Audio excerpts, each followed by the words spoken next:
Hello and welcome everybody to some fantastic Monday night racing action here with the Numb Thumbs Racing League Cup Series here tonight. And we are out here in the woods of kind of sort of mid-state New York at Watkins Glen. This tricky, fun, fast road course is going to be home to a lot of action here tonight, and boy oh boy can we not wait to get this party started. So let's just do that and get this one started with the National Anthem. Oh, say, can you see by the dawn's early light what so proudly we hailed at the twilight's last gleaming, whose broad stripes and bright stars through the perilous fight o'er the ramparts we watched were so gallantly streaming, and the rocket's red glare, the bombs bursting in air, gave proof through the night that our flag was still there.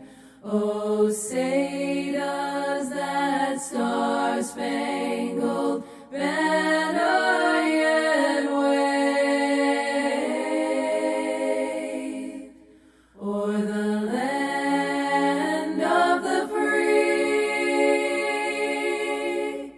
and the home of the brave.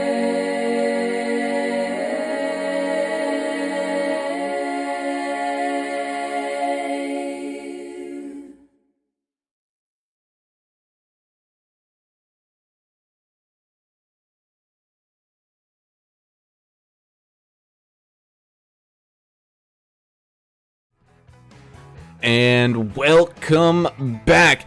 And as always, these races are only presented because of some great sponsors out here tonight. Tonight's race sponsor, Holler Boys Racing, here tonight. So that's a fantastic team here over at the Numb Thumbs Racing League. So thank you guys for jumping on board here to sponsor this race, as well as some other great race sponsors like DEPGraphics, some of the best premier paint jobs done in sim, as well as ButtKicker. Upgrade your sim experience with some great haptic supplier of ButtKicker, as well as AdminBoxx. And we got a few more now. I gotta pull those up. SimGearCentral jumping on board. Go ahead and get some premier sim racing button boxes from them. TrackDogsRacing.com, some of the best merchandising around. Be sure to reach on out to them, as well as Track Bar Media, your all-around media provider for this great thing we called sim racing. I am Alan Brown, and I am not a hollaback girl, but I am joined by a good friend, Mr. Alan English. And Alan, I know we've always got these road courses kind of checkmarked, but this one was checkmarked, starred, underlined, bold typed. It was everything. That's right. This is the one you don't want to miss. I mean, especially in this configuration, the same one they run in the Real Life Cup Series. So, yeah, Watkins Glen, it's a challenging place to race. I was talking to Derek Welch earlier today. He was saying that these next-gen cars really do like this track. So, something we haven't heard a lot of good, positive things about how the next-gen car performs on certain tracks. So, you know, almost a 2.5-mile track here. You know, we'll talk about the different zones of the track and what those challenges are for these guys, especially high-speed braking zones are going to really be critical as far as giving other people room and maybe trying to outbrake your neighbor there and trying to make a pass. So very excited about Watkins Glen tonight. Can't wait. Indeed, as we welcome back Mr. Adam Turner down to pit road. Adam, out here in the woods of, you know, New York, I think you're finding yourself home. I know you might struggle a little bit at these tracks that have left and right turns, but I think you're in store for a good race here tonight. Yeah, this is the one I can deal with. This is an actual racetrack NASCAR runs on, so I kind of understand it. Still, turning right in a Cup car is strange. But, nonetheless, one fast repair, 70% fuel, 5 sets of tires, 30 incident points, and you're out. And you could accumulate those pretty quickly here. You hit some of those walls, a little bit of bump, and you might be disqualified. But, 55 laps, it's going to be a good one. I mean, it's going to be fun. There's going to be some bumping, turning people, dumping people, all kinds of fun stuff. Mercy. More scenery indeed. As we take a look at that race info, weather-wise, looking like a beautiful day out here, so these drivers aren't going to have to throw on those rain tires anytime soon. Come on, iRacing, get your act together. We want to see some of this. As we get ready to go racing here, bringing us down to that key to the race, and it sounds simple in principle, but man, in reality, it's difficult.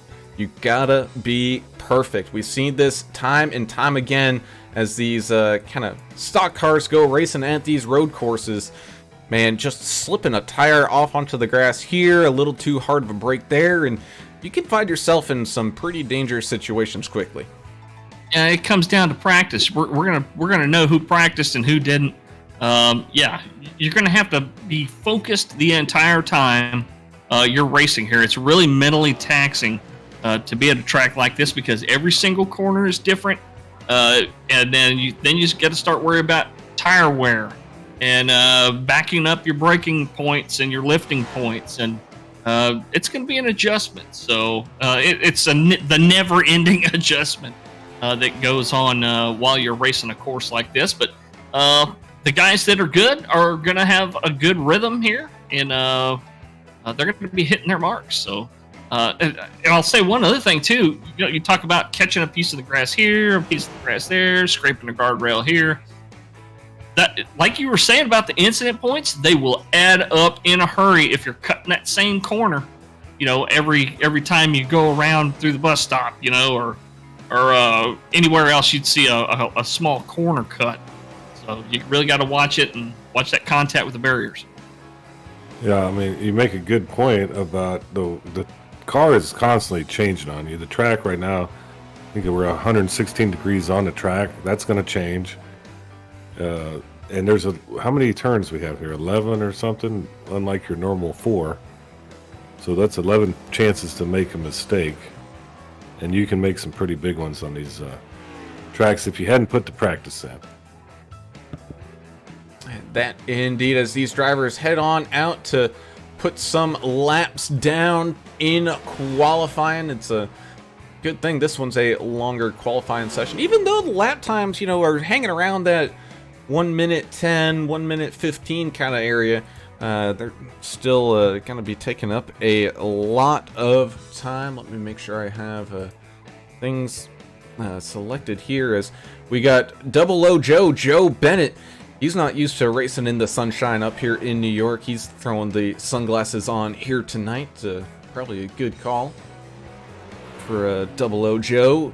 Joining us here again, we had Seth Holly on out there. His cam has been shut off for the time being, but he might rejoin us here once again in his VR sim. And of course, running that lovely Lowe's paint scheme that he just changes the colors on. And man, each and every single time he changes the colors on that Lowe's scheme, no matter what he does, it looks pretty damn good. Yeah, it does. It's one of those schemes that really pops out there with the contrast. I got a lot of members of Stub Nation already joining us out there. Jessica and Laura Stubblefield. Brent Newingham saying this is going to be a survival of the fittest out here today. He's going to be driving that number 17 car. Sean Reese joining us as well. Nikki's out there pulling for Vincent Short out there. Jason Kraft, APX Motorsports team debut for the 79 Stubblefield, the 97 of Hoytsma, and the 99 of Kraft, and the 18 of Aldridge. So Jessica out there saying, let's go APX. John Buckley out there as well, pulling for Gavin Ray. Rebecca Davis, thank you for joining us as well. Tyler Douglas, Lauren says we're going to do a shot for every caution. Well, that's one of the things that's different tonight. We're not going to have any full course cautions. They're going to be local cautions only, which means it'll just be one small sector of the track if there's an incident. So it's basically no cautions. I mean, you're not supposed to pass another vehicle if there's a local caution within a couple of turns. But I don't think we'll see much of that, as these guys are probably going to get spread out pretty quick. Well, don't ruin their party. I mean, you can just say there's a caution and then they'll have to drink. Well, now they have time to think of another option to take a shot, like an off track or a wreck. Okay, either way. But if you look at these guys, the top 4 right now, all running super close together. Hoggard, Ray, Pandisio, and Delia. Those are some pretty hot laps right there. Yeah, I think even during practice there, Brown, we saw what was it? The top 5 or 6 drivers all within like 0.8 of a second. Yeah, which here at a road course, man, that's nothing. That's, maybe sliding your brakes a little too much in one of these turns or something. Which goes to show, as well, throwing down a hot lap like you are here in practice is one thing, but to do it 55 times in a row, that's going to be a whole nother story. And how many times have we seen someone just absolute dominate practice and qualifying, just go ahead and screw up turn 1, and next thing you know, they're playing catch up the rest of the entire race. Yeah, screw up a turn, or just wear the tires out too quick. The guys that are going to be successful here are not only the guys that practiced and know the course the best, but they're going to be the guys that can maintain consistent lap times. Not just one really, really fast one and the rest of them are garbage. They're going to have to be very consistent. Yeah, but like Brown says, they're going to have to get over this. Basically, the first run as you're coming into turn 1, which is a crazy turn. That's where you sometimes tend to see even the leaders lose it, and they lose their whole. They were having great practice, they were having a great qualifying run, but they overshoot the turn because they're feeling the pressure from the competitor, and then they're, like you said, they're in the back to the line for the rest of the race, trying to work their way to the front. Yeah, you could not be more right, as looks like the people that have tried to put in a qualifying lap have done so already. Joe Bennett did put in his 2 laps worth of qualifying. Problem is, he got an off track each and every single one of those times, so those times have been invalidated. So as of right now, Paul Ferdiani, last car that has put in a valid lap time here, hanging on just a couple seconds back. But again, like we were mentioning, all it takes is you can be that 1.5 seconds, 2 seconds off pace, but as long as you're not running into any problems and not losing any time, man, you're looking at a pretty good top 5. I mean, how many times have we gone into like an official race? I know I've done it a few times, especially when the Pro Mazda was the thing back in the day, and all I would do is run a stable setup and just kind of run mid-pack, run my own pace. Next thing I know, I'm getting top 5s, top 3s just consistently. Well, something I've noticed too with the next gen cars, sometimes it doesn't look like very heavy contact with one of these guardrails, but then I've looked at the last couple of cars I've seen hit a guardrail, the front wheel, something breaks, right, the spindle breaks or something, and that wheel just starts wobbling, and sometimes it just stops turning altogether. So these cars aren't bulletproof, that's for damn sure. So you really got to watch that contact, even with these guardrails that don't look that menacing, or even the tire barriers that, let's be honest, the tire barriers here do not give at all. So if you scrape one, you're going to damage something on that car. Yeah, you're 100% correct there. But not only that, but this is the first time we're seeing one of these stock cars take to a track, and they have 5 gears instead of 4. So that's even going to help them out with their shifting and whatnot. That was one of my complaints whenever we went to one of these, is these cars just aren't set up to go road course racing. Well, now with 5 gears, They've got that full range of a box that's going to help them drive off the corner without spinning tires. They're not going to be too down on power coming out of some of these turns. But I think these new cars, from what we've been hearing from people, it's going to be a very enjoyable race here tonight. Well, you know this from driving a truck too, is that it's all about keeping your engine in the power band, and having that extra gear is really going to help these guys, especially like you say, getting off the corners and even slowing down too. Using that engine to help you get slowed down as well for some of these turns. That indeed.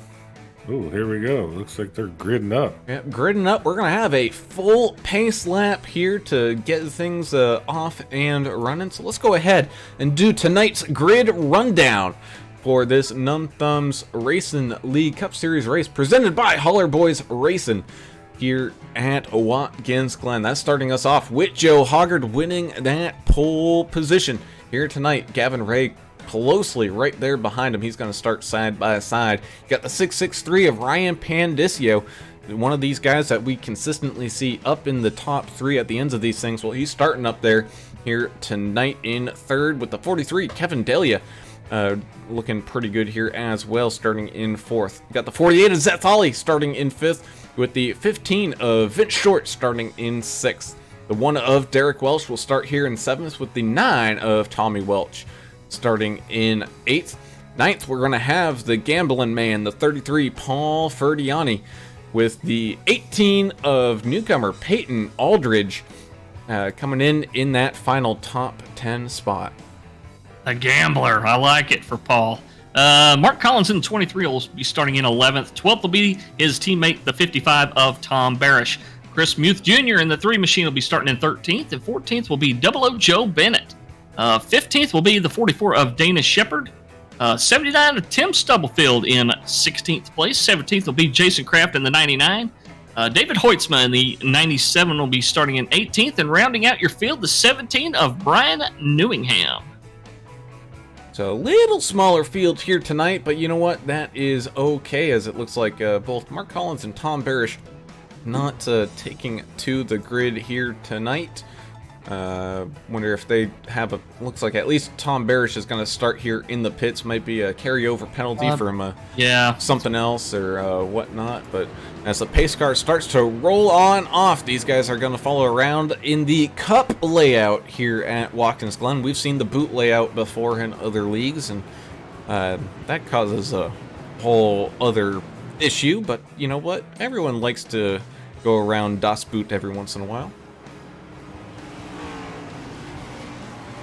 Some of these paints out here done by DEPGraphics are a title sponsor for this season of the Next Gen Cup Series here in Numb Thumbs. Just some great looking paint jobs out there. You really got to give it to their team over there. Go check them out. DEPGraphics on Facebook. Yes, sir. They've been pretty busy painting cars, so if they don't get back to you right away, don't worry. They're just busy as all get out right now. And how about that 79 of Timothy Stubblefield? He is your Clean Driver Award winner for Talladega last week. Finished 1 lap down, but with 0 incident points. So good job there, Timmy. Able to get that car around that track pretty safe. As always, like we like to say, that Clean Driver Award, man, it's that's the driver you'd like to have your grandmother riding around with. You know, driving Miss Daisy, because you know she's gonna come back around safe and sound. So congratulations there, Tim. That's hard to do at Talladega. Oh, you ain't kidding. It's gotta be hard to do here tonight, as we get all stacked up, racked up, and ready to rumble. Heading out of the carousel here down this short chute and into the final couple turns. That pace car is gonna peel right on down. You can see the 43 of Delia warming up those tires as much as he can. Same thing with some cars behind him, as it's really going to be the tire temp that's going to be the big play here early on in this race. Then once when things get going around, they'll be pretty good for a few laps. It's I think once when those tires come up to temps, we'll see some very hard action-packed racing as they come into the final turn. That pace car turning on, off, down into pit lane. The green flag is up and waving, and here we go. Green flag racing at Watkins Glen, side by side. They go down into turns 1, and let's see how well these guys can make it through. We typically see a lot of cars go wide here. 27 goes a little wide, but he's able to keep it on. Oh no, Derek Welch hard into the inside wall already as the field moves on up into the S's. Thankfully, it looked like it was just him and maybe Mark Collins having a... no, Mark Collins started in the pits, having an issue there. Very little damage apparent on the one machine. Now down into that bus stop chicane. We had side-by-side action here. The 27 of Gavin Ray, and got Delia there. You got the 48 of Seth Holly. They were all side-by-side heading into the carousel. Up the inside goes the 43 on that 27. Oh, man. Look at Joe Hoggard and Ryan Pandisio running way out wide. Able to get it back on track just in time before they start maybe getting a penalty here as they come down into the second to last corner, and now the final corner, pushing it out and as far as they can without touching that tire wall, and down and across the line, completing lap 1 here from Watkins Glen. And that number 1 lap time, don't let that fool you. You know, they're going to be going a lot faster than that once they get these tires completely warmed up. Well, I bet we're going to see these guys break into some practice times almost sub 112s. Well, how long will those tires last? That's the key. That is a fantastic question. As well, let's go back and take a look at that restart here for that one of Derek Welsh to see exactly what went wrong for him here. Heading down into turn number 1, maybe just a little too much power up on that inside, and yeah, just thankfully basically went straight nose into that inside wall. He was able to prevent any suspension damage that way. Jason Kraft in the 99, hard pancaked in the inside wall. He's got some major wheel damage on that 99 Camaro. He's going to have to tow, I think. Wow, hard into the tire barriers. Yeah, let's go ahead and see what happened here with Jason Kraft in the bus stop chicane. It looked like he was going pretty good, maybe a little hot. Ooh, man, that is a hard contact. I guess that's why they put those tires there. That's a popular spot. But yeah, he just got stuck out there in the grass with some tire damage, and he's going to have to tow. Yeah, his left rear wheel and left front wheel were both pointing directions they shouldn't be pointing. Does that mean they do a shot when there's a crash? I don't know if that's what they settled on. John Buckley saying, yeah, the tires can be pretty squirrely when it gets cold, or while the tires are cold. Yeah, I don't know what Jason did there. He just kind of put down a little too much power, maybe trying to come out. As we see these guys on the entrance and exits of that bus stop chicane, carrying a lot of speed. Oh my goodness. Our driver's just absolutely full, sending it around here as the 64 of Joe Hoggard sets fastest lap time of the race, now heading down into turns 1 and 2. Let's go ahead and jump into the roll bar cam. Doesn't really show too much. Let's see if I can't find the gyro cam or something here. The bus stop, is challenging as it is, it's one of those places, if you master that part of the track, you're going to make up a lot of time over the long run of the race, because those little bitty, if you can be a 10th faster than everybody else in there, that's a full second here in 10 laps. Why do they call it the bus stop? I don't understand. I think because, you know, how in, grade school you would tuck and roll on and off the bus. Well, that's what's happening here. These guys aren't coming to a full stop like you would in a normal chicane. As you got a pretty good race going on between the 27 of Gavin Ray and the 48 of Seth Holly, as Double O Joe goes for a little wild ride. He's able to get it back onto the track without too much of an issue here. Maybe having a little bit of a slowdown penalty, as he's going to have some people coming up the inside of him here. So did Peyton Aldridge. That turn number 1 got him. He's too much heat coming in there and went up over that little curbing. Slowed way down. A couple positions lost there for the 18. Oh, so we got a little bit of a traffic jam around this 17 of Brian Newingham. Oh no, the 55 of Tom Barish goes hard into that outside wall coming out of that bus stop chicane. So he goes for a wild ride. Stubblefield doing a pretty good job, staying in 13th, a few spots right now, keeping that car clean, running very well here tonight. Doing what he can to just keep that thing rolling along here, as Gavin Ray continues to try to hold off that 48 of Seth Holly, just absolutely full sending it in there. Yeah, there's a lot of action. Stubblefield just hit the wall a little bit. I don't know if that's going to slow him down at all as he goes into the bus stop. Yeah, that heavy braking zone right before you get to the bus stop, too, is another place you can make up a little bit of time.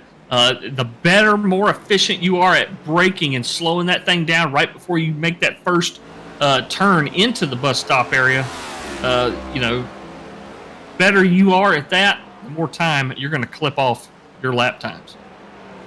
Speaking of making up time, here comes Derek Welsh with a great undercut pass on the 44 of Dana Shepard, trying to get some spots back after that lap 1 incident there, but he is eating up this track, trying to make up as much ground as he can. He's about almost a half a lap down, as it looks like we had someone maybe lock up the brakes down into turn number 1 just a little bit, but was able to get on that exit okay, and I think that was the 3 of Chris Muth Jr. Saw some smoke clearing right there at the carousel, too. Somebody breaking traction.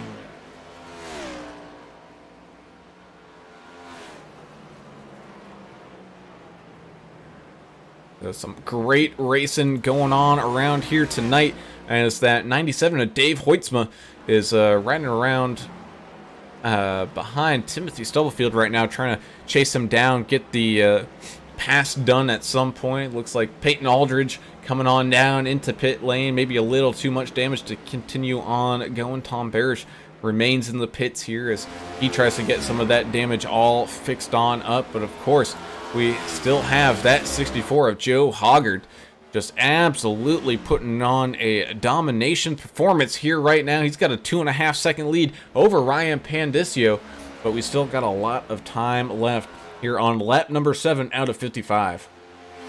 Yeah, definitely putting on a clinic out in front right there. And Ryan Pandisio, that's another thing that my conversation with Derek Welch today, he said Ryan's going to be tough to beat at some of these road courses. He's very dedicated to practicing, and he's just got some natural talent going on. And it's one of the cars to beat out there at Class of the Field, as they say.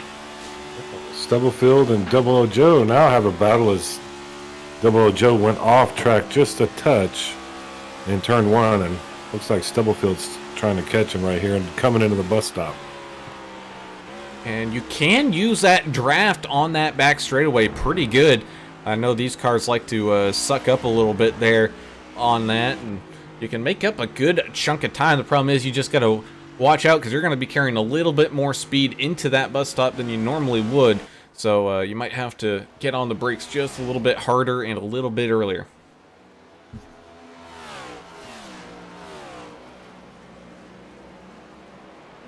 You guys have raced here quite a bit. What's your favorite part of this track? The part that you like to try to master, and I mean, you could say any of the turns, but I mean, what's your most fun portion of the track?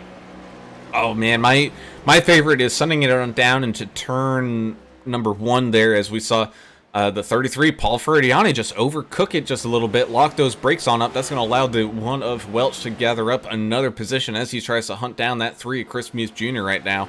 But turn number 1, man, there isn't too many corners that can make or break your lap, but getting a good corner there it really sets you up to have a really good lap. And, you know, it's one of those turns where if you can really master it, you make up a lot of time because not everybody can hit that consistently really good. Oh, my favorite is when it's over. When it's completely done. I thought you were going to say just the left turns were your favorite. But, No, but there is it is kind of fun there after turn one, that little switch, whatever the hell they call that. oh, yeah. turn. Yep. That's And that's kinda what fun. that's what I was going to say. That's my favorite part of the track. Going up that hill in the S's and trying to get as close to the edge as you can as you're trying to straighten those S's out. And it's kind of challenging. We talked a little bit about it,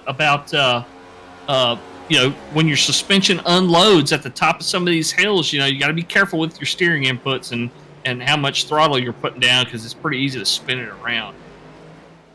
John Buckley says bus stop hands down, favorite part of the track. Yeah, I also like that final section, that left-hander into the right-hander for the final couple of turns. You can carry a lot of speed through there and a lot of momentum, and when you hit it right, it feels good. Problem is, when you hit it wrong, you're in the wall or you're in the gravel, and then it doesn't feel so good. Albert Anderson joining us as well over there on the YouTube chat, saying rooting for his NTR teammates tonight. Go get them, boys. And he also saying, welcome back, Adam Turner. It's about time. You've been out for a couple weeks, but we somehow survived without you. But I guarantee a lot of people missed you. Well, it's nice, but I mean, you pretty much proved I'm not an essential employee of this organization. Oh, you're essential, buddy. Which is fine. I appreciate the guys filling in for me too, Greg Klein and Alan Cumans. I'm sure they did a bang-up job as usual.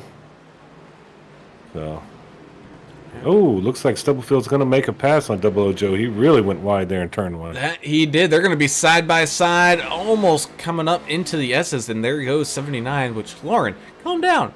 79's gotten a couple laps. Yeah, we got you.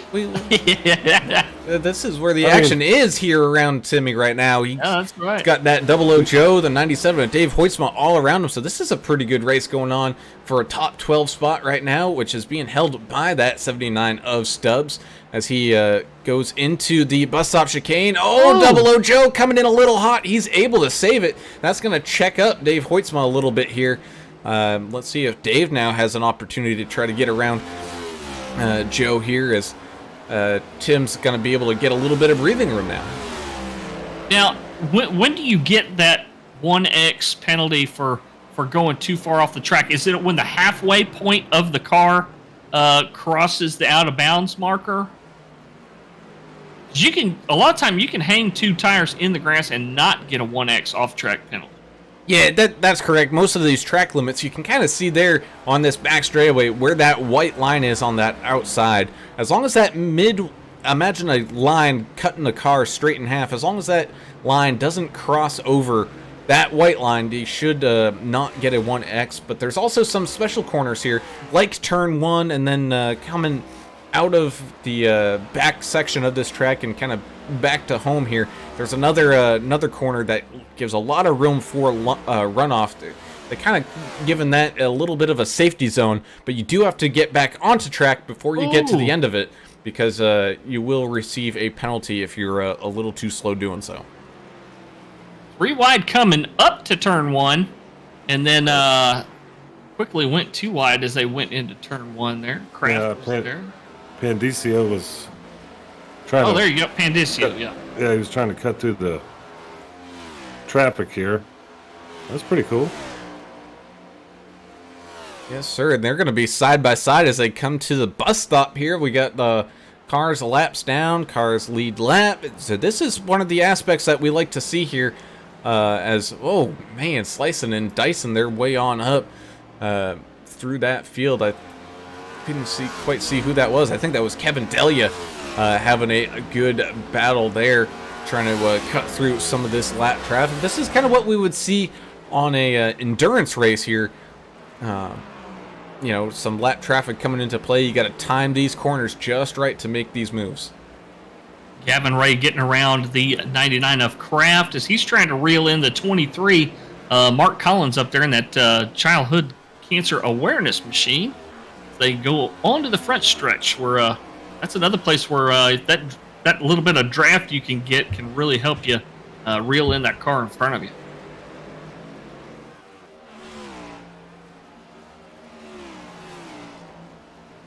It's kind of hard to figure out what to watch. There's so much stuff happening out here on the track. Really spread out and little battles here and there.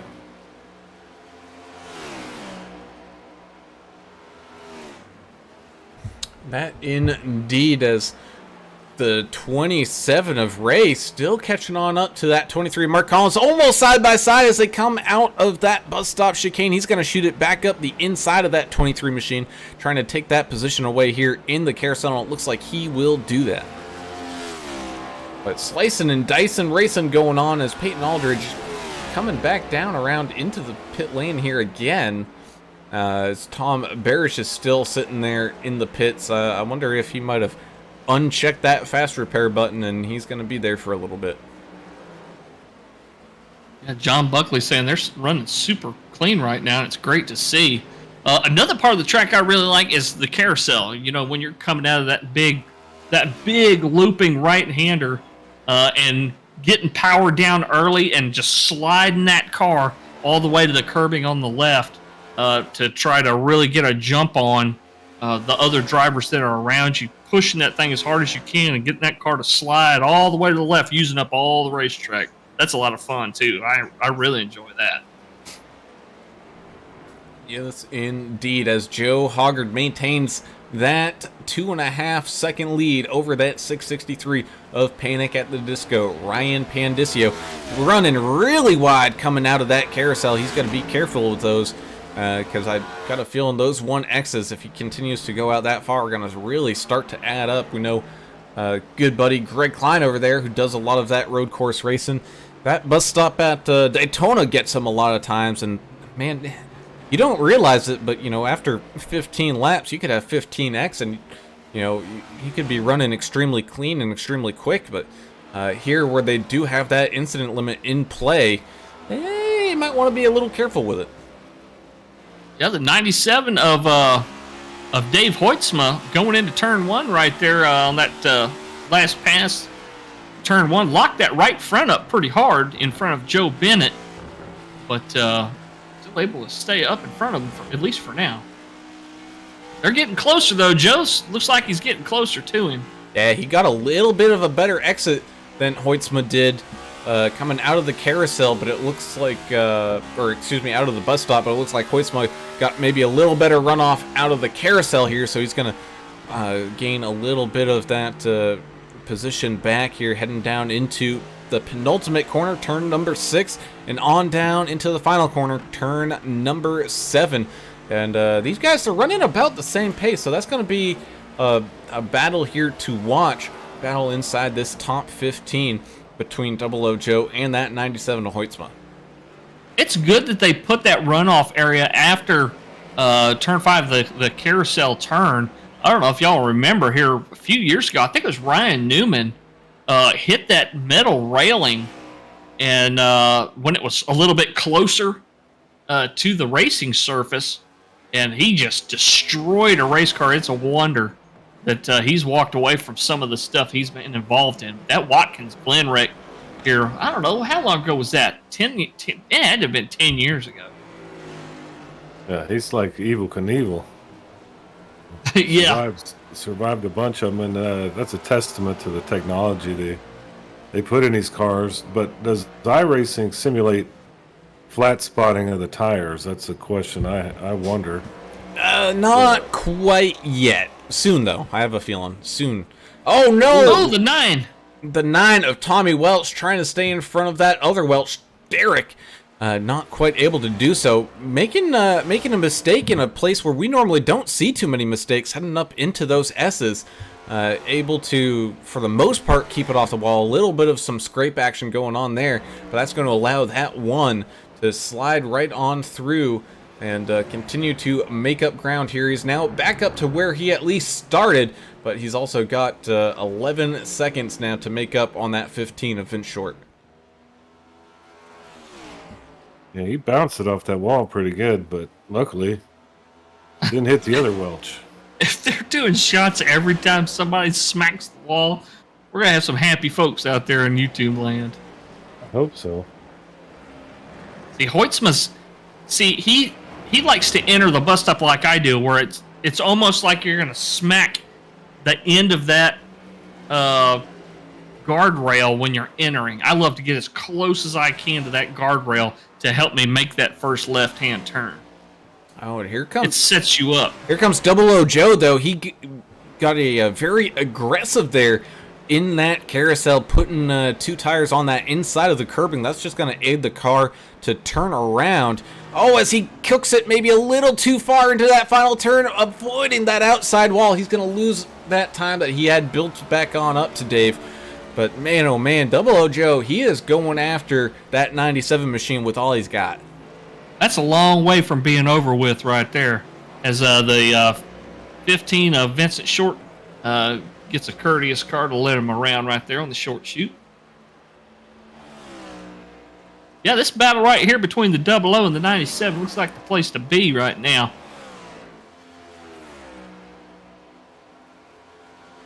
Exciting for sure.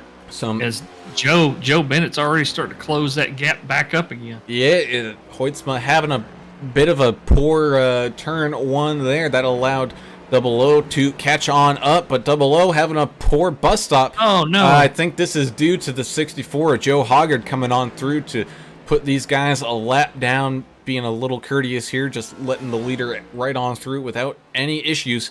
He's going to have Ryan Pandisio bearing down on him here in just a second, as well as Jason Kraft coming on down into pit lane here once again in that I-Fly 99 machine. Yeah, he does some flight sim stuff. I'd like to get a hold of him one day and do some flying with him on the simulator. Jessica Stubblefield said, "Y'all just stay away from that 79 now. We don't need Timmy getting beat up out there on the track." No, Timmy's doing pretty good, though. He's kept it on track for the most part. I've not seen at least any off tracks from him right now, as he goes up the S's and onto that back straightaway right now. Doing a good job keeping it clean. He's right now in 12th. He's been slowly, ever so slowly, inching up some ground here on the 44 of Dana Shepard, who's been having a couple issues here, maybe starting to suffer from some of those older tires, as these guys are already almost approaching halfway through this race. Yeah, Hoggard's going to be catching Stubbs here within the next lap or so, probably. Man, did you just see how wide Hoggard was coming out of that carousel? Good Lord almighty, that was wide. He's able to hang on to it and keep that car on the racing surface and continue trying to push away from that 663 as they complete another lap here at Watkins Glen. So what do you think here? They're shooting for halfway here and trying to pit around, lap 27 or so? The thing is, will they make it on fuel, too? I mean, you got to weigh that, too. They're running 70% fuel here. Yeah, you got me. I'm clueless at this stuff. I'm just looking for somebody to fight, and I hadn't seen it yet. No fighting. I think road courses, depending on the league that you're in, this being a predominant oval league, I think everyone finds some common ground at these road courses and, takes it, a little easier, a little grain of salt, kind of laugh more at the mistakes than really point fingers, blame anybody. And as that 64 of Hoggard does go around that 79 of Stubblefield, as Paul Ferdiani now coming on in to get a pit stop done. Ferdiani got a few off tracks there, but the car's looking okay, not too bad there. Maybe a couple scrapes and dings, but still doing pretty good. John Buckley always with the great information over there as far as pits and stuff goes. He says he's pretty sure they get 22 maybe 23 laps at the most out of a tank of fuel here. So it looks like we might have multiple stops here. We're going to have to. Gonna be one of those interesting 55 laps, yeah. Gonna be one of those interesting fuel mileage kind of runs, and we'll really have to kind of look at the 64 Joe Hoggard to kind of to see where that is gonna kind of play out as the 44 Dana Shepard now goes a lap down as the 64. Goodness night, absolutely just flying around here, really not losing too much time. He's running only about a second slower than when he set that fastest lap of this race here at 1:11.76. He's still running in the 1:12s, 20 laps later now, and I mean that's definitely saying something. Incredible. That's incredible. That's what we talked about. John was talking about race pace on YouTube, on the YouTube chat. Race pace is important, and he's got it down. Joe Hoggard's out there. He did his homework for sure, and he's got one heck of a rhythm out there right now, and really putting on a clinic for these guys. Yeah, that's crazy how fast he's still running this late into the race. That's pretty cool.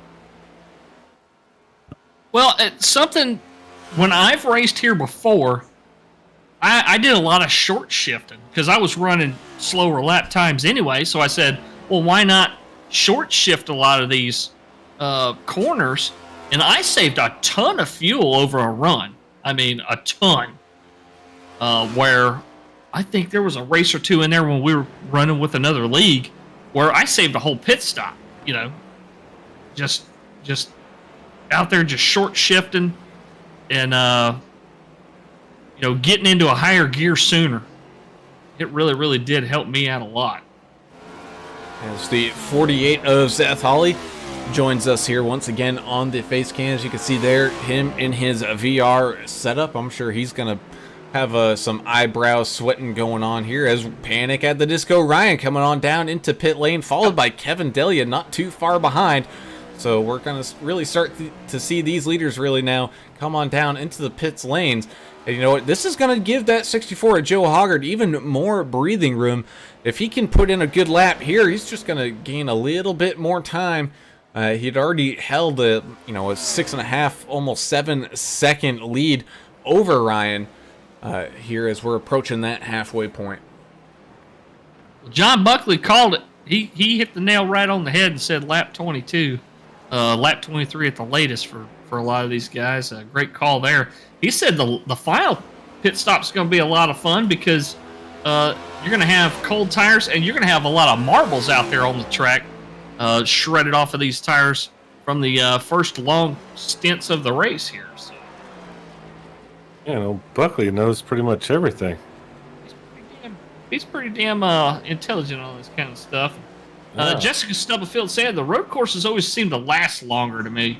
It is that way for me too, and I think it's just because you get these long runs where, for lack of a better term, nothing's really happening. Guys are racing, but I mean, there's not a lot of action or beating and banging like a short track. So I mean, it does seem to last a little bit longer.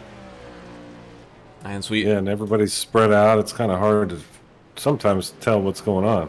As here comes Joe Hoggard down into pit lane here, going on to lap 24 as he crossed the line. Man, this is really going to be interesting to see if these guys are going to try to make it on this one stop, or if, who knows, maybe we'll see some splash and goes here at the end, depending on how things run around. Derek Welsh coming on down for his pit stop here. You got Stubblefield. He's caught up some ground here. He's yet to come down into the pits. I got a feeling he's probably going to be pitting on this lap. He's coming up on some lap traffic here, like the 23 of Collins.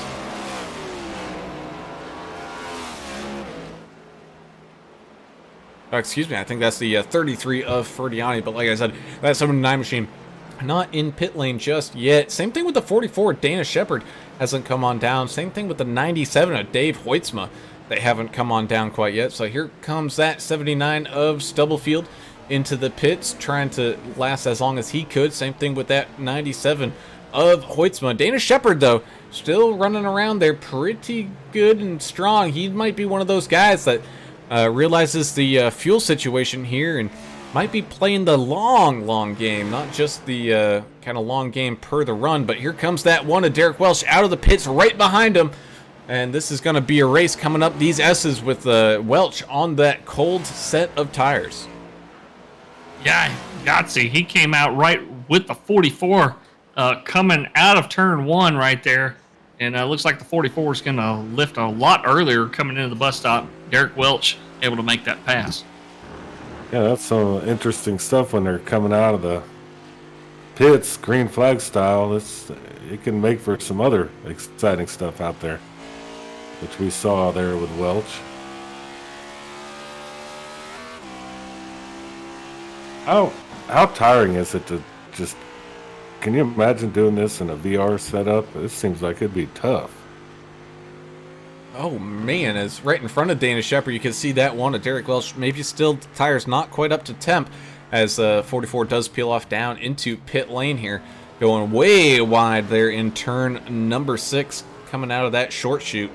Able to keep it on the tarmac though, so he's able to continue on around. Jason Kraft finally back out of the pit. Same thing with Peyton Aldridge, excuse me, and Tommy Welch now making his way out of the pits as these guys continue to put laps down here. Green flag racing from Watkins, Glen, and Adam. You know, that's the other beautiful thing. Oh no, it's Tommy Welch having a bit of an issue down there. Let's see what happened with him as he was trying to come out of pit lane here. Got a feeling maybe just a little too much go-go pedal as he was coming out of that pit lane.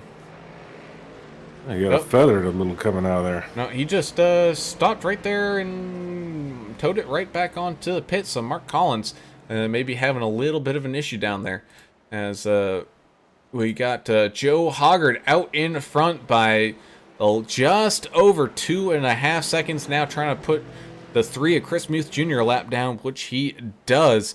Heading on down out of the carousel. You can see there just at the tail end of that screen, Ryan Pandisio really hunting him down here as these guys continue to have a battle up here at the front. But beautiful thing here about these road courses, Adam, these things typically stay green flag. You need an absolute mayhem of a wreck to throw what would be an equivalent of a red flag here in real life, but it would be a yellow flag here for the sim. Yeah, I mean, it's constant action, it's, but so's a soccer game, Soccer game, pretty much no whistle. So, you can go either way with that one. But I think the flow of the race, like this race in particular, is good. It seems to be flowing well. There is quite a few battles, but sometimes you get into these longer tracks with those right-hand turns, and it gets to be a little boring. But so far I think I'm liking this one. And it's the 15 track bar media machine. Vince Short having an issue coming out of the bus stop chicane. Let's go ahead and take a replay and kind of see what happened here. Oh no, Peyton Aldridge also having an issue here. Oh, maybe just a little too much curbing sent that 15 down into that inside. He did a great job keeping it off that wall down there. The 15 of Short. He was got to be a little careful as he had the 23 of Mark Collins coming up behind him. Looked like Mark Collins really checked everything on up to keep that 15 in front of him. Let's see what's happening here with Peyton, as he might be having a little bit of an issue inside that bus stop as well. Yeah, he did. Just drifted on through straight past the cones there. That's okay. That's the reason why that runoff is kind of there, to allow these guys, if they do kind of maybe miss their turn, they do have to serve a little bit of a time penalty, like slow up and whatnot. But allow these guys to continue on driving through. So that's kind of what happened there with the 18 machine. Joe Hoggard kind of giving the business to the back of the 17 machine, saying, "Hey, I'm the leader here. Get out of my way." He put a little bit of a bumper to Brant Newingham, but didn't spin him out or anything. That was an interesting pass there. Well, that's the kind of stuff I like to see. Newingham almost lost it right there on the next set of turns. Well, he got shaken up a little bit. Yeah, he rattled his cage a little bit right there. And I don't think that was on purpose from Joe Hoggard. Maybe, I got a feeling maybe that was just a discrepancy of the 17, maybe not running as fast as he thought he would in that carousel and just kind of running out of space a little bit there. But did a good job. It looked a little different from the chopper cam, I'll tell you that. Either way, 17 coming on down into pit lane here once again as these guys continue to race around here from Watkins, Glen, Timothy Stubblefield, trying to make up some ground here to that 23 of Mark Collins. It's about a second of a gap as the leaders are going to be quickly approaching these guys here again as Hoggard and Pandisio, man, they are absolutely blistering around here. As Hoggard does have a little bit of a mistake out there a lap ago, but able to keep on running and keeping that lead up above that 2-second mark. David Hoytsma, so far your biggest mover of the race. He's up a total of 8 spots right now to sit right there in the top 10. A couple other big movers, 44 at Dana Shepard up 6. Gavin Ray really holding on to that top 5 position right there. He's still sitting right there in 4th place in that 27 car.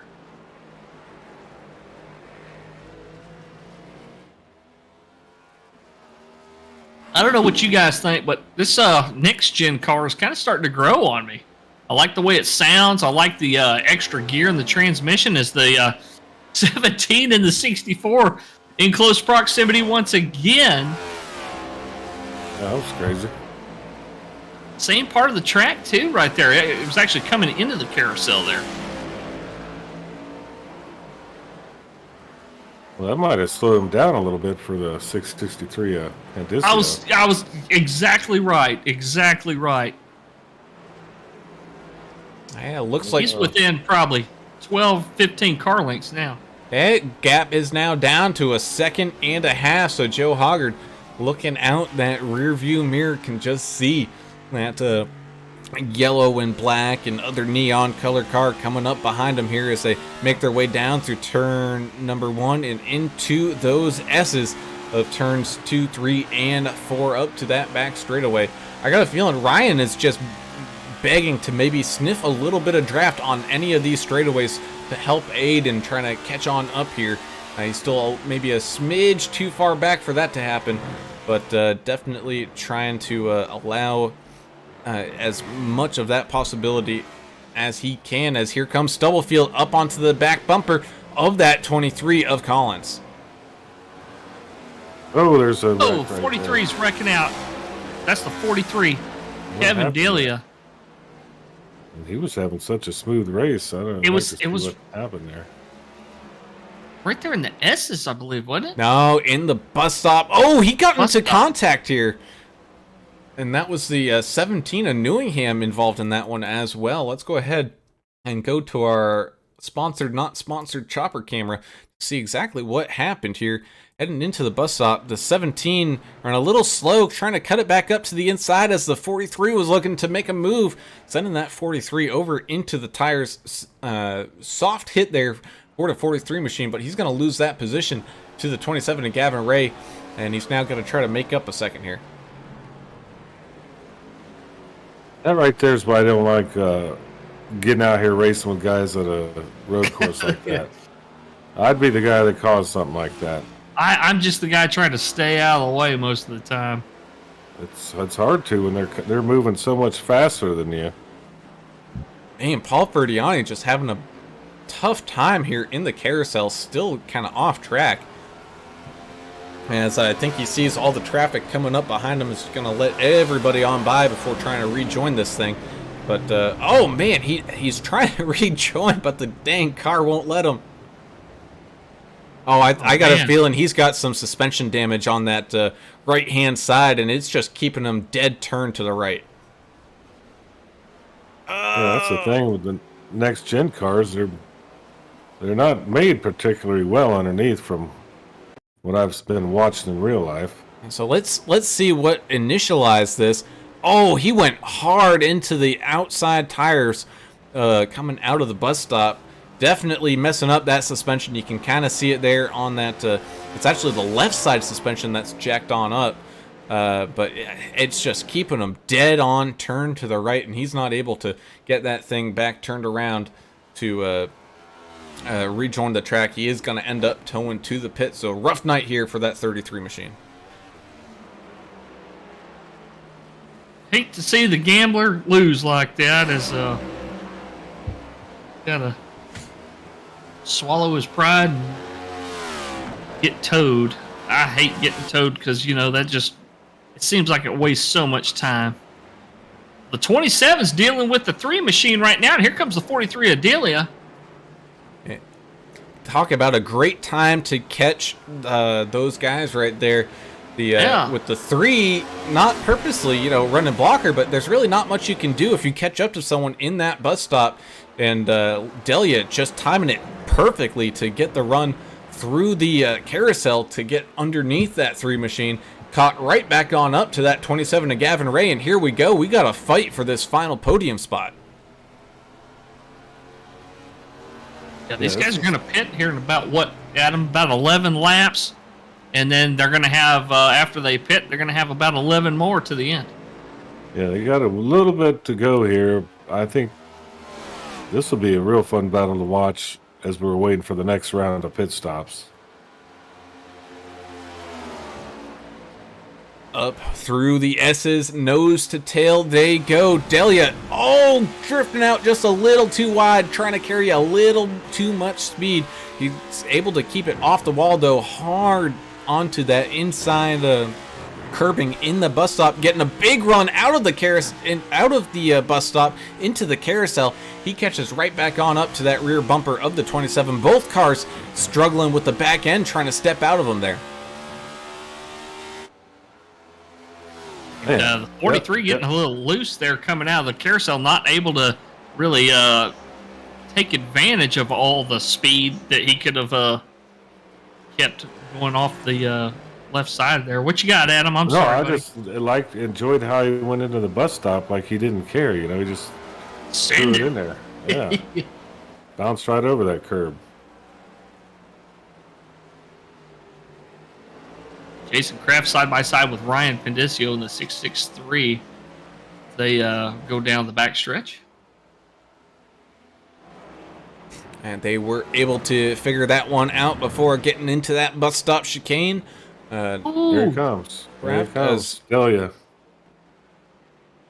Makes the pass on Ray in the 27. Coming up those S's and with a big old run, able to get right on around them into the bus stop chicane. Nice and clean through for that 43. Oh, the back end's starting to step out a little bit. Able to get it back under control. That was textbook way to take that bus stop, though. Dove it in real aggressive right by the end of that guardrail, and then just so smooth through it. 27 did a pretty damn good job at it, too. He stayed right with him there for a while. Oh, 27 loose coming out of turn 7 onto the front stretch. Just a little loose. These guys are holding their line well, even if they're getting loose. They're keeping it on the track and straight anyway. Joe Hoggard, even with these 13 lap old tires, set the fastest lap of the race just now, a 111.6. That's smoking, folks. Yeah, and I got a feeling that might have been the 64's plan all along, knowing that he can set really quick times here late in the run is what I think he's banking on. That separates him in that 663 of Pandisio. As we saw once when both drivers had made those pit stops, Ryan was able to keep it at least close, but he's starting to lose a little bit of time here later on in this run as the 15 of Vince Short coming on down into pit lane. Maybe Short trying to kind of split this These last two pit stops kind of trying to even them out here. That pans out for them. A couple of guys done for the night. Thomas Welch and Tom Barish have both loaded their cars up on the haulers. Ready for next week. As that one of Derek Welsh continues his onward conquest, trying to keep gaining positions. He's now within a second of the 48 of Seth Holly as they enter in the final sections of this track right now, coming down into the final turn. Gap is 3/4 of a second and dropping as that one machine running as hard as he can, trying to make up all those spots. Well, next week, Adam, heading to a little bit more familiar ground to you, as you've won a couple races out there. We're going to Michigan. Dumb Thumbs guys are bringing the Next Gen Cup race to that awesome 2-mile track. You looking forward to that one?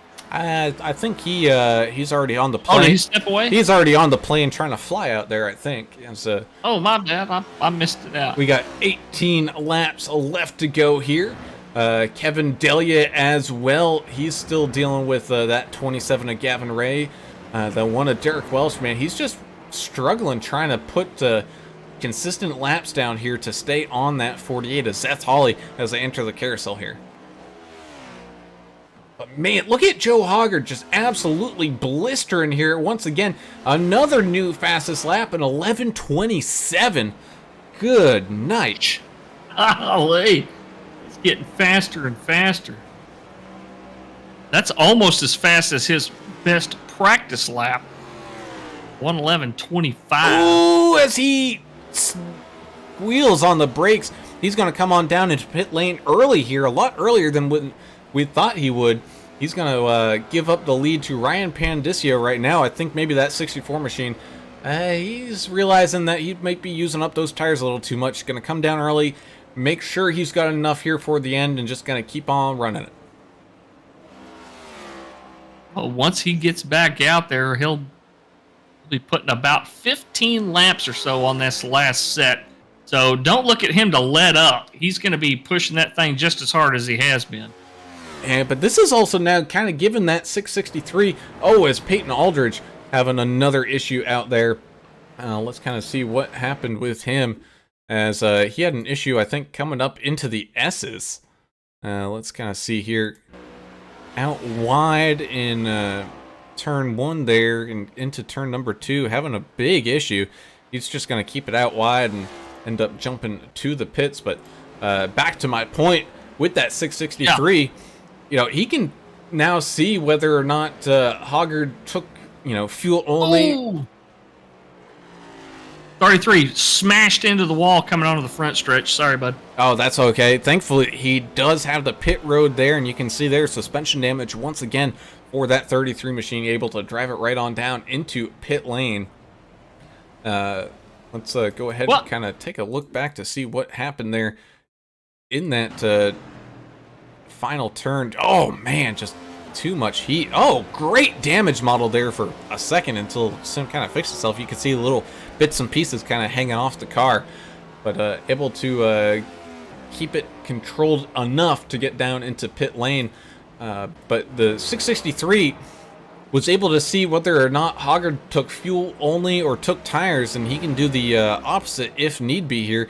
And it looks like Hoggard did only take fuel, so okay with the tires, just not okay with the fuel for the 64.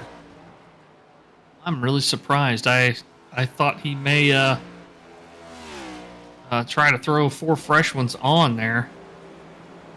You and me both, brother, as Gavin Ray comes on out of pit lane here. He's going to have a little bit of space before he's got to worry about the 48 of Seth Holly catching on up to him.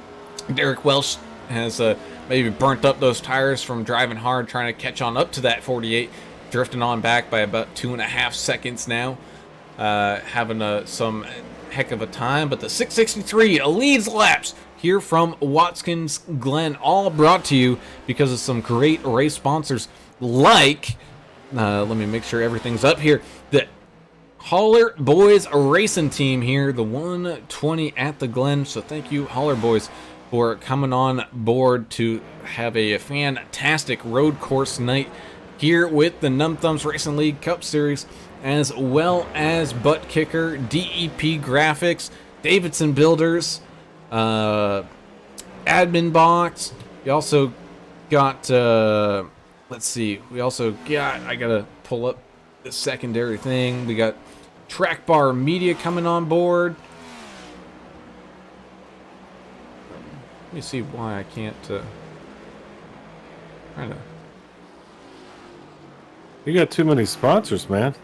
You ain't kidding. That's a great problem to have, isn't it? Yeah. AdminBoxx, TrackDogsRacing.com, all those. Man, it's cool to have sponsors like that.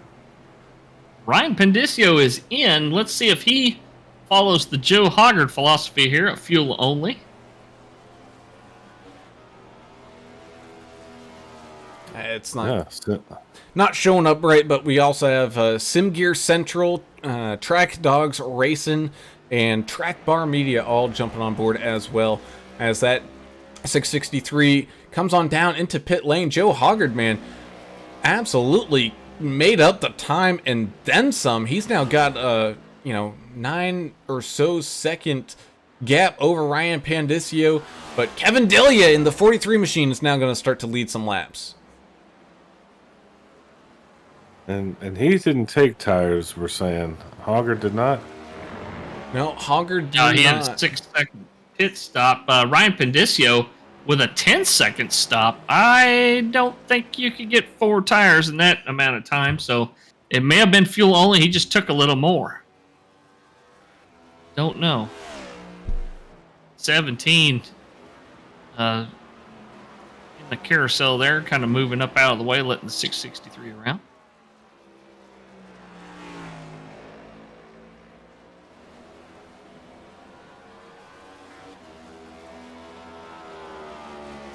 Well, guys, we got 6 cars still on the lead lap here, with Derek Welch being that last car on the lead lap.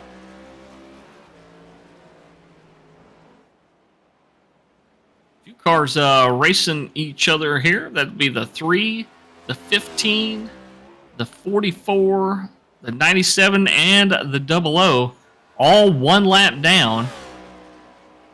Stubblefield and Collins are both 2 laps down. The only cars they're racing for position is those 2 against each other. And how about that 97 of Hoytsma? 0 off tracks as of right now, or at least as it's showing us. So he's done a great job, even though he's, back here. When I say back here, it's just due to a smaller field, but hanging on to that 10th spot right now, holding off the 00 Joe, who's about a second back right now and closing. So here we go. This might be a little bit of race as the 43 of Delia comes on down into pit lane. And don't forget the 97 Hoytsma. He started on the back row, so he's worked his way up 8 spots. He's your biggest mover so far. So he's moved up to the top 10, and he's staying there.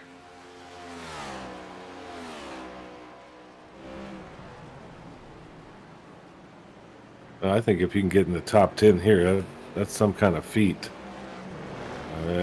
He might be a lap down or so, but this is a tough track, man.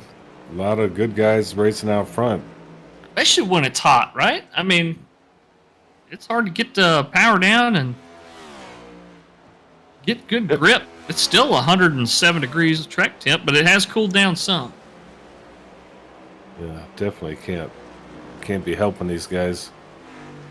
And we got 12 laps left to go as Joe Hoggard, oh man, he just runs that car so wide coming out of that carousel. Gets me a little bit worried that he's going to run out of space, but able to rejoin the track here into turn 6 and 7. 11 laps to go now with a almost 8.5 second lead over Ryan Pandisio here up at the front.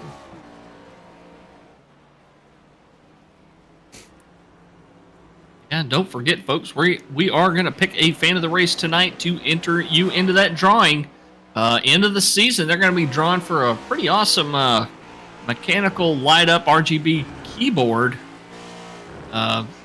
Great for gaming and stuff, but, I mean, it's like those mechanical keyboards because they're good and loud. So if you want to use it for work, you sound like you're really, really busy over there. It's loud. I love that. That always makes it look good while you're working. Just type away. You could be, playing a game or something there. It sounds like you're putting in the work. So I recommend getting one. Hopefully they can win one after the end of this season. Yes, sir, indeed. As Double O Joe coming strong here up to that back bumper of the 97. Gap is under half a second now, just 0.3. They're going to be just about bumper to bumper down into turn 1 here, and it looks like both drivers doing a good job just keeping that car on the track. Both guys have not made their final round of pit stops yet, though.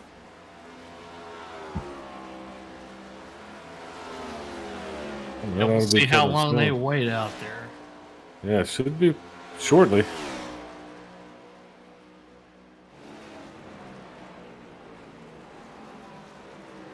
As Stubblefield coming on down for his final pit stop now. 79 of Timmy doing a good job, up 4 spots in 12th right now. I got a feeling he's probably going to be racing against the 23 of Mark Collins when he comes on out. Mark Collins should be able to make it to the end here after pitting back there on lap 31 now with 10 laps left remaining in this race. And that's the other thing for these guys that are a lap down. They got to count that into their fuel mileage too. That's one more lap that they're not gonna have to run due to where the leaders are. That's a good point. See, I wasn't taking that into account. Welsh is around. Very, very good call there. Welsh is around coming out of turn number 1. He is very familiar with that spot. Let's see how part of an impact he had there. As everything looked good heading down into turn number 1. Just maybe a little too much power. Tried to save it, but that curbing just absolutely beats up that suspension on the car, and it's hard to really gather anything up. Able to at least keep it on track and not hit anything. So the one with no damage, but losing a bit of time. Also now have the 3, Chris Muth Jr.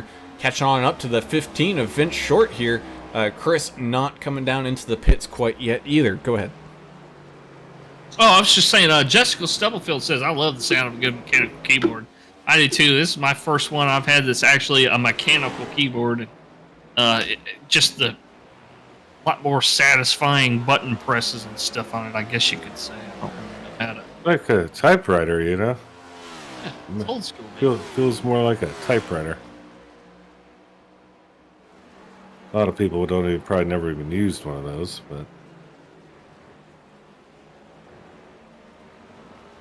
Or a word processor. Remember the old school word processors? Yeah, it was just like a typewriter, but like a electric. It's electric typewriter. Right? Yeah. I think that's two separate things. Electric typewriter. Yeah, you're getting confused with your. Hit the Smithsonian if you want to see all the typewriters. I don't know if we can do that here. Well, it's the 97 and the 00 catching up to some lap traffic here. That's going to cause them a little bit of an issue as that 97 goes on up past the 23 in the carousel. Let's see if the 00 is going to be able to follow. He is. So that gap is not going anywhere anytime soon between those two drivers.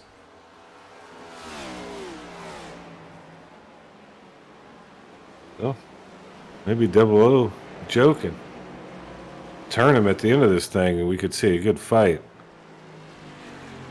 Maybe an arm wrestling match after or something. Yeah, they're both pitting here. Yep. 00 just called it out on the radio. He's coming down. Yeah, got Jason Kraft, Paul Ferdiani still down there in the pits. I gotta wonder if those guys maybe called it a night here soon, as they've been in there for quite a while.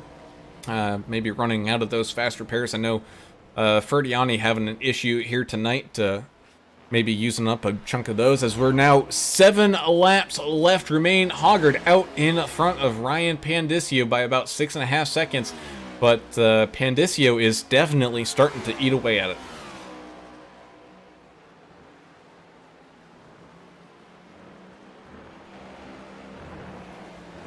Comes Ryan down the back stretch, sending it hard down into the...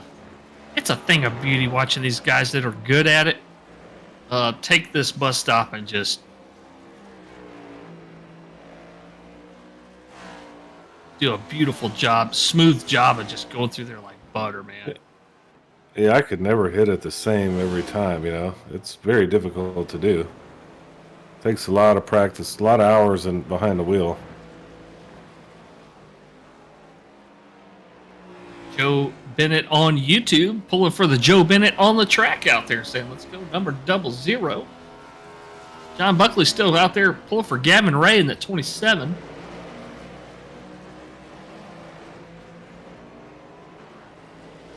Such a fun track. Man, as Ryan Pandisio, he's running about a second per lap quicker than Joe Hoggard. You can see here the time differential per lap.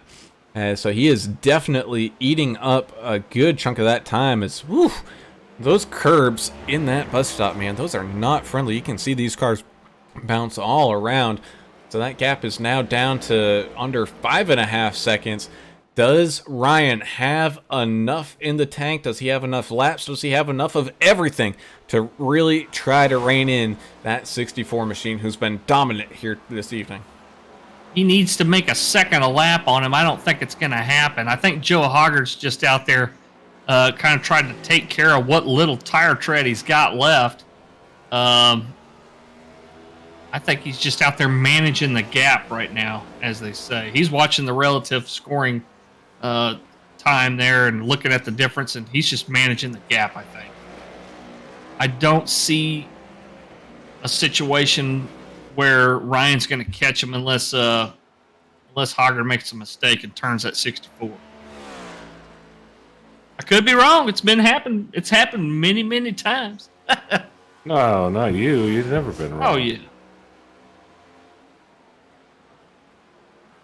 Just trying not to jinx anybody, you know? Yeah, I hate that. I don't want to get blamed for anybody doing anything. That's always the broadcaster curse. Y'all screwed my guy over. Well, we're just trying to talk about everybody. I don't know. You know, give everybody some airtime here. As really not a heck of a lot going on out there on the track right now. It's really just kind of watching that gap between Hoggard and Pandisio. Got a pretty decent margin here between Delia and Gavin Ray, about 10.5 seconds. Then you got about 10.5 seconds from Ray to Seth Holly, and then from Holly down to Derek Welsh. It's dang near a minute. So I think Derek Welsh has made up as many spots as he could here, barring any craziness, as Paul Ferdiani does get that car fixed up and back out onto the track, as Peyton Aldridge comes on down for possibly his final pit stop here, as 00 Joe catches up to Dave Hoytsma, who made a mistake, and we're going to have a battle here for that 10th spot. Yep, that is for position, 2 laps down. But don't tell them it's 2 laps down. They're fighting like they're getting a podium here, which is good to see. Jessica asking about the schedule. I know next week we've got Michigan. The week after is going to be Charlotte.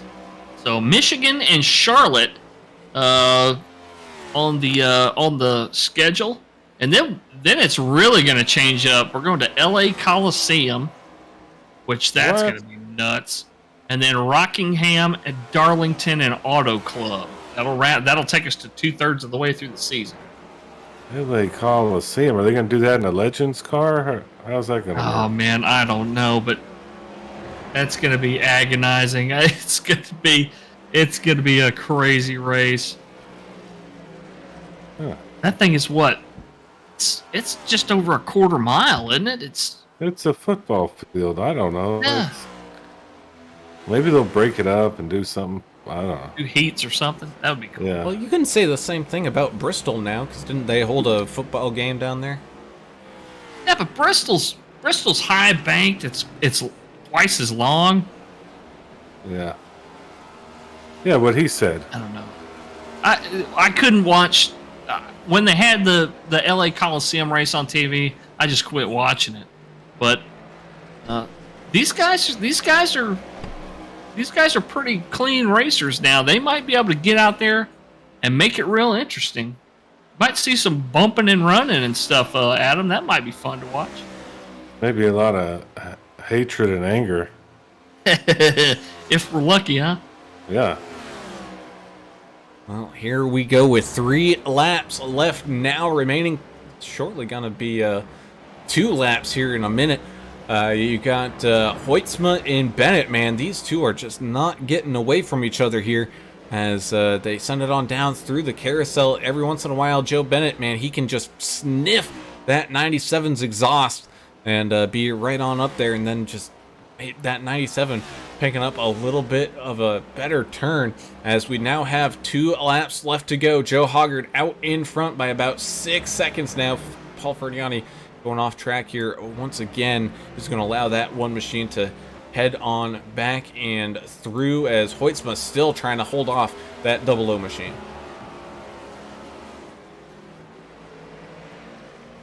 Coming down to it. There ain't a whole lot of time left. Guys to have to focus. I mean, we talked about at the beginning of this deal. This is mentally draining for all these guys. I mean, the couple of, well, at least one driver we have that's in VR. You've raced a lot of VR like I have. I mean, it's extremely draining on you. As the 64 machine makes his way down through turn number 1 and now up the S's here for the final time here tonight. White flag is out and waving.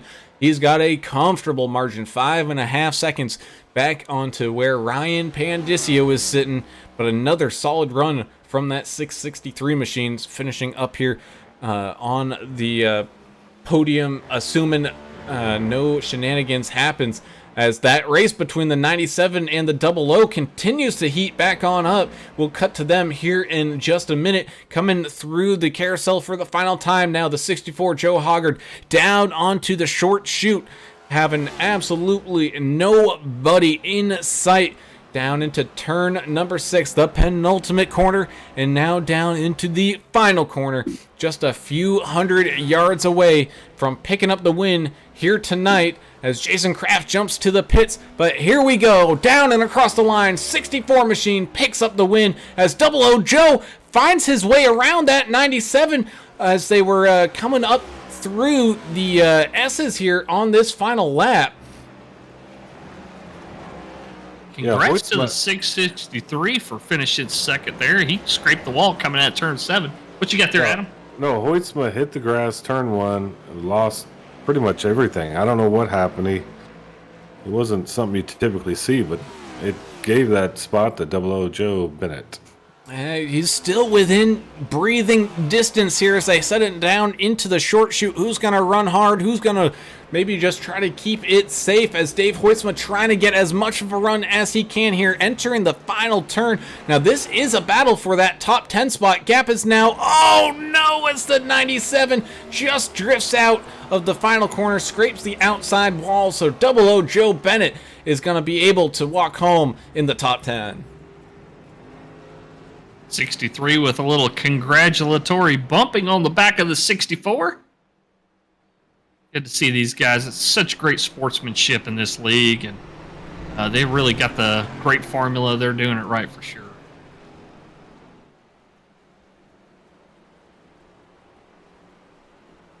We see it week in, week out. These guys really do enjoy racing with each other.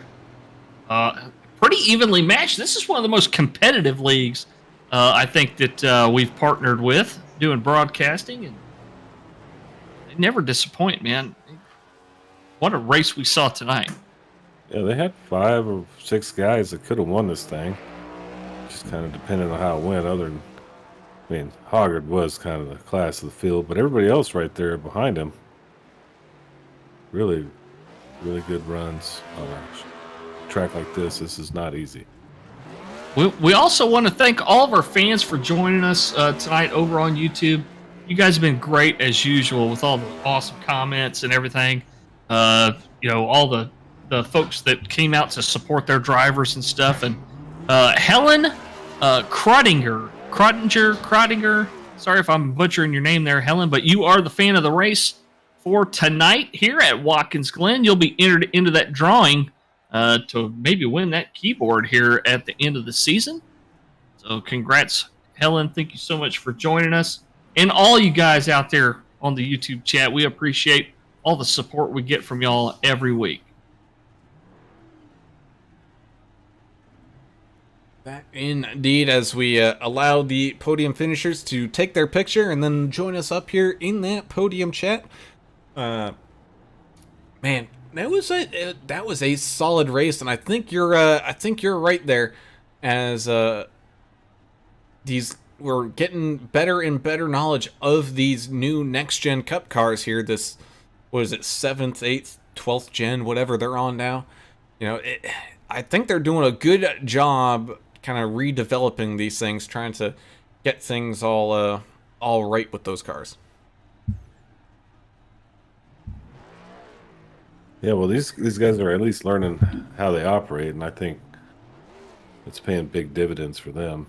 It's work in progress when you have a brand new machine to test out. It's only been here for less than a year, so still learning the tricks of the thing.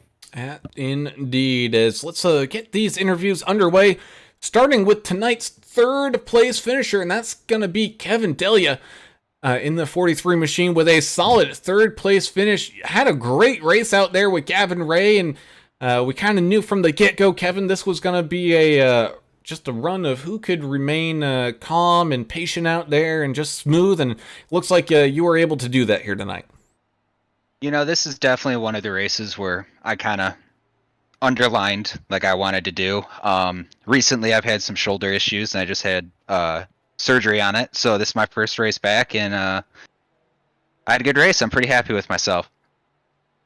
Yeah, you could tell the guys that really enjoy this and have it circled on the calendar like you do, and talk about how mentally taxing something like this is, because you're not just racing the other competitors out there. This isn't Daytona, Talladega, or Charlotte. You're racing this monster of a racetrack, and it's extremely challenging. Talk about the level of focus that you have to maintain out there.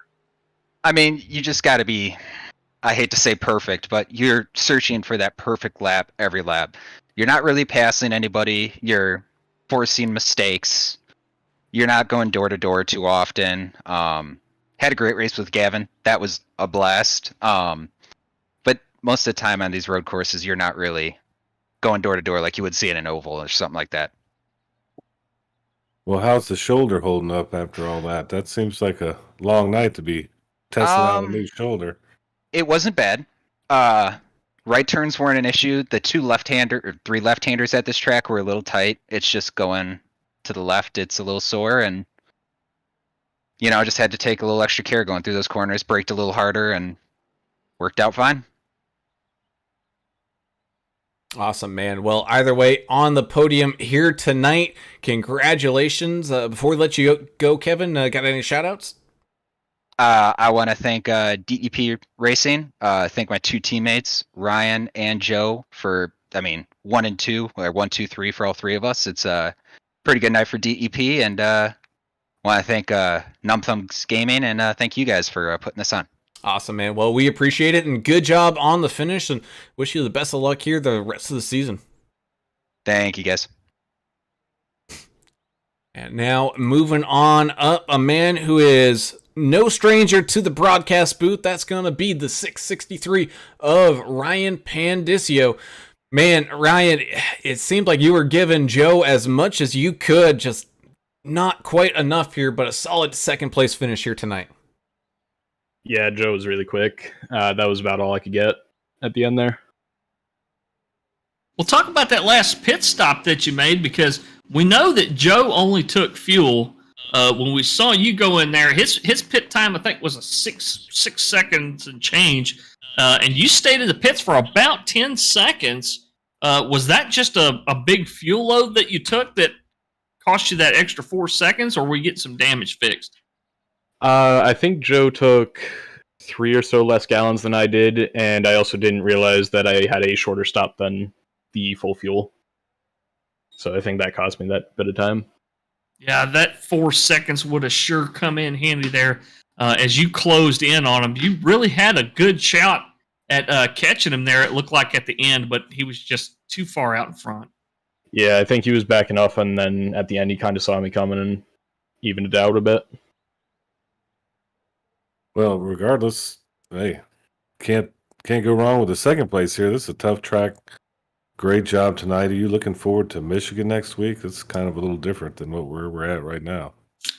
I think we should be all right there if it's anything like it was last time we were there. Tire strategy is definitely going to be a big thing. And yeah. Awesome, man. Well, again, another podium finish for you here tonight. Before I let you go, got any shout-outs? Of course, Docket, you guys, my team did a great job tonight. And I think that's about it. Awesome, man. Well, congrats on the second place podium finish here tonight, and good luck the rest of the season here, buddy. Thank you. And heading on up to the man, the myth, the legend. It's going to be the 64 of Joe Hoggard, tamer of the road course here at Watkins Glen. Joe, man, tonight was a night of you had to basically run perfect all night long, and that's pretty much what you did here. Well, having Ryan, who's almost as quick as I was on this track, and at times was quicker than me throughout the race, just breathing down my neck made it even harder to be perfect, because there was a couple times that I almost made a mistake just because I was watching the gap, because he was close enough to pounce at any point. After that last pit stop, we just talked to Ryan. Ryan said he probably took 3 or so gallons more fuel load than you did on that last stop, because it's not like you're going to get a green-white checker. You know when the finish is going to be, so you can kind of calculate a little bit better of how much extra fuel to put in there. But man, the last lap of the race you ran was the fastest run all night, a 110.99. I never thought we'd see you guys break 111, but you sure as heck did it. Did you put in a bunch of practice for this? And talk a little bit about your run today. Well, the fastest lap, that was calculated to some degree because I was watching Ryan get closer and closer to my fastest lap, and I didn't want him taking it from me. So I just went as hard as I could on that last lap to try to close that out. As for practice, no, I didn't. Not even a little bit. I think I had the hour beforehand where I was running laps. But I ran PRL at Watkins. I don't know, maybe whenever NASCAR actually ran it. I raced there with Abner Acosta and Trent Dinkle, and they smacked us around running laps I've never even thought you could run. So I started watching their videos and picked up what they were doing in some of the spots, and that's where I got faster. It wasn't much prep at all. It was just watch and learn. Wow. Putting in the film hours now. Now we're getting to another watching level. tape, man. Yeah, but that was what, 2 months ago? Well, it Whenever paid they were off. at Watkins, yeah, and I mean, the other big piece to this is I'm not a NASCAR driver, contrary to what it looks like. I'm a GT3 driver. I joined a NASCAR league, a couple of them, but primarily I run road courses. So for me, this was home. Well, you made it work with the next gen car. So what about next week at an oval at Michigan? What are you thinking there? I'm thinking there's a really, really good shot because the last time we were there, I was fast. And I was up there racing in the top 3 against Ryan and a couple of the other ones. But I just got fuel strategy completely wrong. I stayed out too long, and then we didn't get the caution that we needed to, and I fell back. So I almost feel like it's going to be redemption for me there. because I was significantly better than what my finish showed. Well, either way, man, you're walking away home with some hardware here tonight from Watkins Glen. Congratulations on the win. Before we let you go, you got any shout-outs? DEP, great guy, awesome dude, makes some beautiful paints as you've seen. Obviously, he's a sponsor of the series. He's fantastic. Yellow Stripe Motorsports is the one that I race for outside of this league, and they've been really good to me with preparation as well, helping me get faster. Yeah, and then you guys just for putting this on. It's always a great broadcast. It's always fun to look back and watch the broadcast after you've raced. Awesome, man. Well, we appreciate it. And again, congratulations on the win here tonight. Go ahead and get rest up, and we'll see you at the track in Michigan. Thank you very much. And with that brings all the interviews and everything to a close here from Watkins Glen. And boys, woo, doggy, we had ourselves a solid race here tonight. That guy was quick, Ston. I mean, Joe Hoggard, that's what I figured he was doing there that last couple of laps is, he was just managing that gap, and he wanted to get that fastest lap time bragging rights thing back from Ryan, and wow, just speed of light out there running tonight. That 1:10.99, that's an amazing feat. But yeah, the race as a whole was great, man. We saw a lot of competition out there, and that's what you like to see. And guys pushing the limits, and some folks, unfortunately, pushing a little bit too far, and for whatever reason, losing grip and coming into some contact with some barriers, and both guardrails and tire barriers alike. So it's still a lot of fun. I love this road course. Yeah. Well, if anybody's going to put in film sessions, that takes it to the next level. So I think we have a new iRacing guy here, Joe Hoggard. That's pretty amazing. He watched stuff on film and put it on the track. Well, Brown, he's one of those guys you might want to get with when y'all get ready to do some maybe some endurance racing or something. He sounds like he's one of the guys that might be down for some of that. Hey, you ain't kidding. I'd be more than happy to have him as we really wind things down here from Watkins Glen. Let's go ahead and tell everybody where their favorite driver finished up here tonight in this Holler Boys racing race from kind of mid-state New York, with that 64 of Joe Hoggard picking up the win here with the 663 of Ryan Pandisio and the 43 of Kevin Delia. All three teammates finishing on the podium here tonight. Great run from those guys. Same thing with the 27 of Gavin Ray finishing here in fourth, just a couple spots down from where he started. The 48 of Seth Holly, not a lot of movement out there, but kept it pretty dang clean. Able to walk away with a top 5 fifth place finish. The one of Derek Welsh made up as much ground as he possibly could with the first lap incident that he had, moved his way back up to 6th. So good recovery there, Derek. As a 15 of Vince Short as well, having a pretty solid night to finish there in 7th. The 3 of Chris Muth Jr. up 5 spots, having a solid race here tonight in 8th, with the 44 Dana Shepard up 6 spots. He did pretty good here tonight as well, finishing in 9th, with the 00 Joe Bennett with a last lap pass on that 97 of Dave Hoytsma, able to slide himself up there into the top 10. Yeah, Hoytsma in the 97, he had a heck of a race out there, up 7 spots. He'll finish in 11th, the last car 2 laps down. Mark Collins in the 23 finishing 12th. 13th will be the 79 of Timothy Stubblefield, 3 laps down. Brian Newingham in the 17 out there. Man, he was trying to stay out of folks' way out there tonight. They'll finish 7 laps down, still up 5 spots to finish in 14th place. The Gambler, Paul Ferdiani in the 33, will finish in 15th spot. Jason Kraft, unfortunate for him tonight, had a lot of damage on the 99. He'll finish in 16th. 17th will be the 18 of Peyton Aldridge. He dropped 7 spots to finish in 17th. Thomas Welch in the 9 dropped 10 spots. He'll be finishing 18th. And rounding out your field tonight, the 55 of Tom Barish.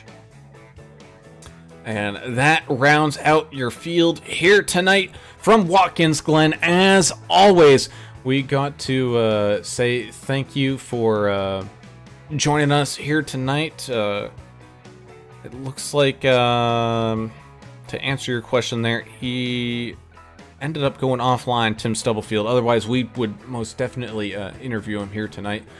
So we'll get him next week. Don't worry. We'll definitely interview him. We'll definitely interview our one of our fan favorites here in that 79 machine. But we thank you all for tuning in and watching. You guys are the reason why we do this week in and week out, is to have some fun and talk with y'all out there in the YouTube land. So thank you very, very much for that, as well as the race sponsors of Holler Boys Racing here tonight in this 120 at the Glen. Thanks for jumping on board for the race here tonight, as well as DEPGraphics jumping on board for the season. ButtKicker as well jumping on board for the season. You also got AdminBoxx jumping on board for the season. And all right, let's see if they actually pop up correctly this time. Not quite. Well, we got SimGearCentral on there. We got TrackDogsRacing.com on there, and same thing with the Track Bar Media coming on board here to have be a part of the sponsorships here tonight. We thank you all for jumping on in, as sponsorships are the only reason why these leagues can be amazing as they are, and your support is always loved. As we look forward to tomorrow night, we got the HCK Beagles Racing League going to iRacing Super Speedway. 230 miles an hour in the NASCAR trucks, Lord.